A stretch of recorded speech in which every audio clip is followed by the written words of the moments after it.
អង្គរាជជួនណាតកើតនៅថ្ងៃអង្គារទី11មីនា1883នៅភូមិកំរៀងឃុំរកាកោះខេត្តកំពង់ស្ពឺបិតានាមជួននិងមាតានាមយុគសម្ដេចបានចូលសិក្សានៅវត្តពោធិព្រឹក្សហៅថាវត្តពលយមក្នុងឃុំរលាំងស្រុកកណ្ដាលស្ទឹងខេត្តកណ្ដាលកាលសម្ដេចអាយុបាន14ឆ្នាំក្នុងខែឧសភា1897សម្ដេចបានបួសជាសាមណេរនៅវត្តពលយមនេះក្នុងឆ្នាំ1889សម្ដេចបានទៅសិក្សាភាសាបាលីនៅវត្តឧណាឡោមនាទីក្រុងភ្នំពេញពេលនិមន្តវិលត្រឡប់មកវត្តពោធិព្រឹក្សនាឆ្នាំ1904វិញសម្ដេចបានទទួលបុព្វជិជាភិក្ខុក្នុងជន្មាយុ21ព្រះវស្សាសម្ដេចបានទទួលនាមបញ្ញត្តិថាចោទញ្ញាណោបន្តមកទៀតសម្ដេចនិមន្តវិលត្រឡប់ទៅកាន់វត្តឧណាឡោមវិញដើម្បីបន្តការសិក្សាពីព្រះពុទ្ធសាសនានិងភាសាបាលីសម្ដេចចាប់ផ្ដើមសិក្សាភាសាសំស្ក្រឹតជាមួយនឹងឈ្មោះឥណ្ឌាម្នាក់ឈ្មោះឧត្តមបៃក្នុងឆ្នាំ1913សម្ដេចបានប្រឡងជាប់សញ្ញាបត្រកម្រិតថ្នាក់ទី4ដែលជាសញ្ញាបត្រដ៏គង់ខ្ពស់ជាងគេបង្អស់នាសម័យនោះស្ដីពីការសិក្សាពីព្រះពុទ្ធសាសនាក្នុងឆ្នាំ1919សម្ដេចបានចូលរួមក្នុងគណៈកម្មការតតែងវចនានុក្រមខ្មែររួចតមកបានត្រូវតែងតាំងជាលេខាធិការនៃគណៈកម្មការនេះក្នុងឆ្នាំ1922ព្រះភិក្ខុជួនណាតបាននិមន្តទៅកាន់ទីក្រុងហាណូយចំនួន8ខែជាមួយព្រះភិក្ខុហួតតាតដើម្បីសម្រិតសម្រាំងភាសាសំស្ក្រឹតនិងភាសាបារាំងជាមួយលោកវីហ្វីណប់ជាចាងវាងសាលាបារាំងនៅចុងបូព៌ាក្នុងឆ្នាំ1923ព្រះភិក្ខុជួនណាតបាននិមន្តវិលត្រឡប់ទៅកាន់ទីក្រុងហាណូយវិញដើម្បីបន្តការសិក្សាដូចនេះក្រៅពីការសិក្សាភាសាសំស្ក្រឹតព្រះសមណសង្ឃអង្គជួនណាតបានសិក្សាពីអក្សរលើសិលាចារឹកជាមួយលោកវីហ្វីណូថែមទាំងបានសិក្សាពីព្រះពុទ្ធសាសនានៅក្នុងប្រទេសឥណ្ឌានេះក្រៅពីការសិក្សាភាសាសំស្ក្រឹតព្រះសមណសង្ឃអង្គជួនណាតបានសិក្សាពីអក្សរលើសិលាចារឹកជាមួយលោកវីហ្វីណូព្រមទាំងបានសិក្សាពីព្រះពុទ្ធសាសនានៅក្នុងប្រទេសឥណ្ឌាផងដោយមានលោកសាស្ត្រាចារ្យវូឡូប៊ីមជាអ្នកបង្ហាត់បង្រៀនព្រមទាំងសិក្សាពីព្រះពុទ្ធសាសនានៅក្នុងប្រទេសឥណ្ឌានិងនៅប្រទេសចិនថែមទៀតការស្នាក់អាស្រ័យជាលើកទី2នៅទីក្រុងហាណូយនេះបានប្រព្រឹត្តទៅក្នុងថេរវេលា10ខែកុដក្នុងឆ្នាំ1925ព្រះភិក្ខុជួនណាតបានតែងតាំងជាសមាជិកគណៈកម្មការពិនិត្យលើការបោះពុម្ពផ្សាយសៀវភៅពីសាលាបាលីជាន់ខ្ពស់ក្នុងឆ្នាំ1930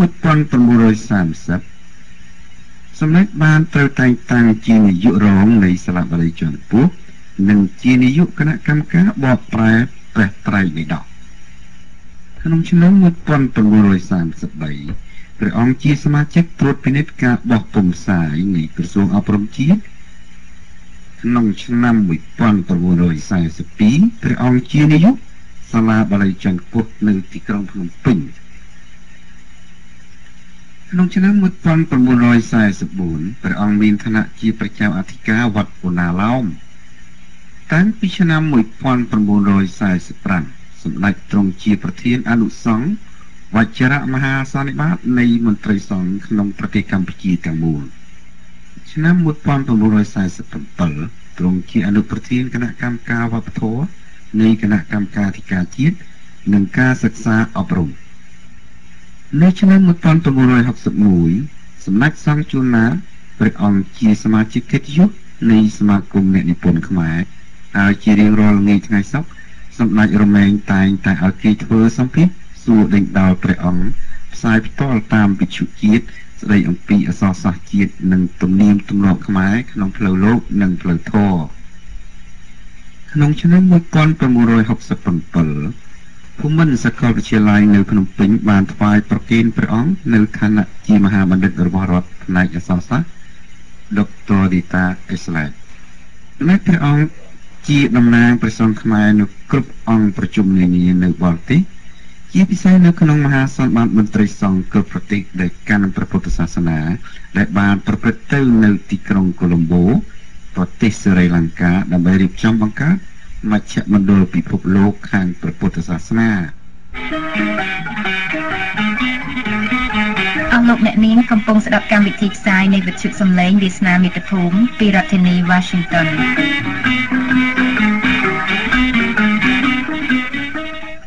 នៅឆ្នាំ1963សម្ដេចនរោត្តមសីហនុប្រមុខរដ្ឋកម្ពុជាទ្រង់បានថ្វាយព្រះកិត្តិយសដល់ពងពោះក្នុងឋានៈជាសម្ដេចព្រះសង្ឃរាជថ្នាក់ទី1សម្ដេចទ្រង់បានទទួលនូវគ្រឿងឥស្សរិយយសដូចតទៅ 1. Grand Croix de l'Ordre Royal du Cambodge គឺជាមេដាយរបស់ជាតិដ៏មានកិត្តិយសពងពោះបំផុតសម្រាប់ដល់ឥស្សរជនទាំងឡាយណាដែលបានបំពេញមុខងារដ៏ឧត្តមឧត្តមដល់ប្រទេសជាតិ 2. Grand Croix de l'Ordre Royal du Sumatra 3. Officier de la Légion d'honneur de la République française 4. Officier de l'Académie de la République française 5. Chevalier du Million l'éléphant et des parasols blancs du royaume du Laos ស្នាប្រវត្តិសំខាន់ទីច្រើនមានសៀវភៅសាមណេរវិន័យគឺជាវិន័យសម្រាប់លោកនេនអនុវត្តបោះពុម្ពផ្សាយនៅភ្នំពេញក្នុងឆ្នាំ1971សៀវភៅកហិតបដិបត្តិគឺការដែលត្រូវគោរពប្រណិប័តក្នុងរង្វង់គ្រួសារបោះផ្សាយនៅភ្នំពេញក្នុងឆ្នាំ1926សៀវភៅបដិមោក្ខសង្ខេបផ្សាយក្នុងឆ្នាំ1928វចនានុក្រមខ្មែរភាគ1និងភាគ2បោះពុម្ពផ្សាយនៅភ្នំពេញ1938ដល់ឆ្នាំ1943ណាប្រហោះចុងក្រោយបង្អស់គឺសៀវភៅមច្ឆាមរណៈបោះពុម្ពផ្សាយក្នុងឆ្នាំ1970សូមជម្រាបថាគឺសម្ដេចព្រះសង្ឃរាជជួនណាតនេះហើយដែលព្រះអង្គទ្រង់បាននិពន្ធបទភ្លេងគោរពទង់ជាតិសូមពួកទេវតាទាំង3វគ្គតាមកំណត់បន្ថែមរបស់លោកអេងសេរីបានបញ្ជាក់ថាការកត់នៅជាក្មេងវត្តណាឡោមនៅឡើយក្នុងរវាងឆ្នាំ1950និងឆ្នាំ1960ពេលសម្ដេចសីហនុទើបឡើងសោយរាជលើកទី1នៅពេលយប់ជួនកាលរហូតដល់យប់ជ្រៅគាត់និងមិត្តភ័ក្តិរបស់គាត់តែងឃើញសម្ដេចសីហនុចុះឡើងកត់សម្ដេចសង្ឃជួនណាតដើម្បីស្នើសុំព្រះយោបល់និងព្រះបរមានផ្សេងៗសម្រាប់កិច្ចការដឹកនាំរដ្ឋឲ្យបានចម្រុងចម្រើនតែដល់ពេលសម្ដេចសីហនុរើវាំងទៅនៅឯចំការមុនវិញមិនសូវឃើញព្រះអង្គចុះឡើងកត់សម្ដេចសង្ឃទេសូមបញ្ជាក់ថាសម្ដេចសង្ឃរាជជួនណាតគណៈមហានិកាយទ្រង់ជាមហាបណ្ឌិត Grand Érudit និងជាអ្នករៀបរៀងភាសាជាតិ Rénovateur de la langue nationale រៀងរាល់ថ្ងៃថ្ងៃពុធនិងថ្ងៃសៅរ៍សម្ដេចសង្ឃនិងមន្ត្រីសង្ឃឯទៀតដូចជាព្រះពោធិវាំងហួតតាតលោកតាប៉ាងខិតលោកតាប៉ុនសំភាជរមែងនិមន្តមកបង្ហាត់បង្រៀនថ្មីវត្តទាំងតូចទាំងធំឲ្យស្គាល់នៅពន្លឺព្រះពុទ្ធសាសនាពីទំនៀមទម្លាប់ប្រពៃណីជាតិនិងវប្បធម៌ដ៏រុងរឿងនៃជាតិខ្មែរក្នុងនីតិអប់រំសិលធម៌ជារឿយៗសម្ដេចសង្ឃរាជជួនណាតរមែងតែងតែក្រើនរំលឹកដាស់តឿនថាពួកឯងរាល់គ្នាបានមកស្នាក់អាស្រ័យនៅក្នុងវត្តអារាមឪពុកម្ដាយជាកសិករកម្មករខិតខំរកស៊ីធ្វើស្រែចម្ការប្រកបរបរកសិកម្មនឿយហត់ឥតបាគិតខំបញ្ជូនកូនឲ្យមកស្វែងរកតម្រេះវិជ្ជាបានភ្លឺស្វាងនឹងគេដើម្បីលើកកិត្តិយសកិត្តិនាមគ្រួសារដូចនេះចូលនាងរាល់គ្នាខិតខំរៀនសូត្រសង្វាតសម្ភារឲ្យមែនទែនកុំឲ្យខកចិត្តមេដាបិតាកុំគិតតែដើរលេងត្រេកត្រតស៊ីតែបាយបាតប្រមាថលោកសង្ឃហើយដើរចង់ស្រីនោះក្នុងឆ្នាំ1947សម្ដេចបាននិមន្តទៅសម្ពោធបើកមន្ទីរពុទ្ធសាសនបណ្ឌិតអង្គស្ទីទីបូឌិកនៅខេត្តឃ្លាំងកម្ពុជាក្រោមដែលមានការចូលរួមពីអង្គការឡំអែម ព្រះសង្ឃរាប់ពាន់ព្រះអង្គនិងពុទ្ធបរិស័ទខ្មែរក្រោមរាប់ម៉ឺននាក់សម្ដេចចេះភាសាខ្មែរបារាំងយួនលាវសៀមបាលីនិងសំស្ក្រឹតថ្មីបើចូលក្នុងបច្ចឹមវ័យជារាហើយក៏ដោយក៏សម្ដេចនៅតែខិតខំសំព្រីរៀនសូត្រចំណេះវិជ្ជាទូទៅតទៅទៀតឥតឈប់ឈរឡើយ